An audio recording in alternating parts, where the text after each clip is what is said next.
Hi guys, ಎಲ್ಲರಿಗೂ ನಮಸ್ಕಾರ. ನಾನು ನಿಮ್ಮ ಪ್ರೀತಿಯ Pooja. Welcome to my YouTube channel. ನಾನಿವತ್ತು ನಂದಿ ಬೆಟ್ಟದ ಬಗ್ಗೆ ಕಂಪ್ಲೀಟ್ ಇನ್ಫಾರ್ಮೇಷನ್ ಕೊಡೋಕ್ಕೆ ಅಂತ ಬಂದಿದ್ದೀನಿ. ಬನ್ನಿ ನೋಡೋಣ. ಫಸ್ಟ್ ಬಂದು ನಾವು ನಂದಿ ಬೆಟ್ಟಕ್ಕೆ ಹೋಗಬೇಕಂದ್ರೆ ಬ್ಯಾಂಗ್ಳೂರಿಂದ ನಮಗೆ 52 ಕಿಲೋಮೀಟರ್ಸ್ ಆಗುತ್ತೆ. ನೀವು ಓನ್ ವೆಹಿಕಲ್ಸ್ ಎಲ್ಲಾದರೂ ಹೋಗ್ಬೋದು. ಇಲ್ಲಪ್ಪ ನಾವು ಬಸ್ಸಲ್ಲಿ ಹೋಗ್ತೀವಿ ಅಂದರೆ BMTC ಬಸ್ ಕೂಡ ಅವೈಲೇಬಲ್ ಇರುತ್ತೆ. ಈ ನಂದಿ ಬೆಟ್ಟಕ್ಕೆ ಹೋಗೋ BMTC ಬಸ್ ಬಗ್ಗೆ ನಾನು ಕಂಪ್ಲೀಟ್ ಇನ್ಫಾರ್ಮೇಷನ್ ಕೊಡ್ತೀನಿ.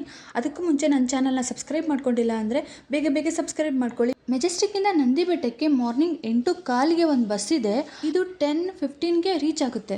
ಟೋಟಲ್ 2 ಅವರ್ಸ್ ಆದರೂ ಬೇಕಾಗುತ್ತೆ ನಮಗೆ ನಂದಿ ಬೆಟ್ಟಕ್ಕೆ ರೀಚ್ ಆಗೋದಕ್ಕೆ. ನೆಕ್ಸ್ಟ್ ನಮಗೆ ನಂದಿ ಬೆಟ್ಟದಿಂದ ಮೆಜೆಸ್ಟಿಕ್ಕಿಗೆ ರೀಚ್ ಆಗೋದಕ್ಕೆ 2:30ಕ್ಕೆ ಒಂದು ಬಸ್ ಇರುತ್ತೆ. ಆ ಬಸ್ಗೆ ನಾವು ಬಂದರೆ ಇಲ್ಲಿ 5 PM ಅಥವಾ 4:30 ಅನ್ನೋಷ್ಟಕ್ಕೆ ರೀಚ್ ಆಗಿಬಿಡ್ತೀವಿ. 4 ಅವರ್ಸ್ ನಮಗೆ ಟೈಮ್ ಸಿಗುತ್ತೆ. ನಾವು ಅವಾಗ ನಂದಿ ಬೆಟ್ಟನೆಲ್ಲ ಚೆನ್ನಾಗಿ ನೋಡಿಕೊಂಡು ಎಂಜಾಯ್ ಮಾಡಿಕೊಂಡು ಫುಲ್ ಹ್ಯಾಪಿಯಾಗಿ ಬರ್ಬೋದು.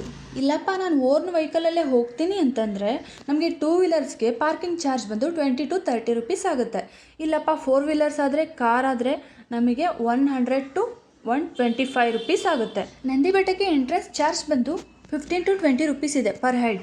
ನಿಜವಾಗ್ಲೂ ಈ ನಂದಿ ಹಿಲ್ಸ್ ಎಷ್ಟು ಬ್ಯೂಟಿಫುಲ್ ಆಗಿದೆ ಅಂದರೆ ನೋಡೋಕೆ 2 ಕಣ್ಣು ಸಾಲದು. ಮಾರ್ನಿಂಗ್ ಟೈಮಲ್ಲಿ ಹೋದರೆ ಇನ್ನೂ ಚೆನ್ನಾಗಿರುತ್ತೆ ನೋಡೋಕ್ಕೆ. ಇಲ್ಲ ಲೇಟ್ ಈವ್ನಿಂಗ್ ಹೋಗಬೇಕು. ಈ ಟೈಮಲ್ಲಿ ನಮಗೆ ಸ್ವರ್ಗನೇ ಧರೆಗಿಳಿದು ಬಂದಿರೋ ಥರ ಫೀಲ್ ಆಗುತ್ತೆ.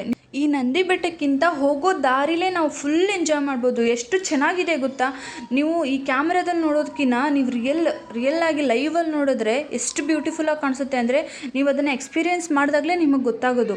ನೀವು ಲೈಫಲ್ಲಿ 1 ಟೈಮ್ ಆದರೂ ಈ ನಂದಿ ಹಿಲ್ಸ್ಗೆ ವಿಸಿಟ್ ಕೊಡಿ, ಯಾಕಂದರೆ ಅಷ್ಟು ಚೆನ್ನಾಗಿದೆ. ಫ್ರೆಂಡ್ಸು, ಫ್ಯಾಮಿಲಿ ಆರ್ ಕಪಲ್ಸ್ ಕೂಡ ಹೋಗ್ಬೋದು. ಇದೇ ಪರ್ಫೆಕ್ಟ್ ಪ್ಲೇಸ್ ಅಂತ ಹೇಳ್ಬೋದು. 1 ಡೇ ಟ್ರಿಪ್ಗಂತೂ ಇದು ಬೆಸ್ಟ್ ಆಪ್ಷನ್ ಅಂತ ಹೇಳಬಹುದು. ಇದು ಸಮುದ್ರ ಮಟ್ಟಕ್ಕಿಂತ 4851 ಮೀಟರ್ಗಳಷ್ಟು ಎತ್ತರವಾಗಿದೆ. ನೋಡೋಕ್ಕೂ ಕೂಡ ತುಂಬ ಅಂದರೆ ತುಂಬ ಚೆನ್ನಾಗಿದೆ. ಆವಾಗಿನ ಕಾಲದಲ್ಲಿ ಟಿಪ್ಪು ಸುಲ್ತಾನ್ ಅವರು ಬೇಸಿಗೆ ಟೈಮಲ್ಲಿ ತುಂಬ ಸೆಕೆ ಇರುತ್ತಲ್ವ, ಆ ಟೈಮಲ್ಲಿ ಇಲ್ಲಿ ನಂದಿ ಬೆಟ್ಟಕ್ಕೆ ಬಂದು ವಿಶ್ರಾಂತಿ ತಗೊಳ್ತಿದ್ರಂತೆ.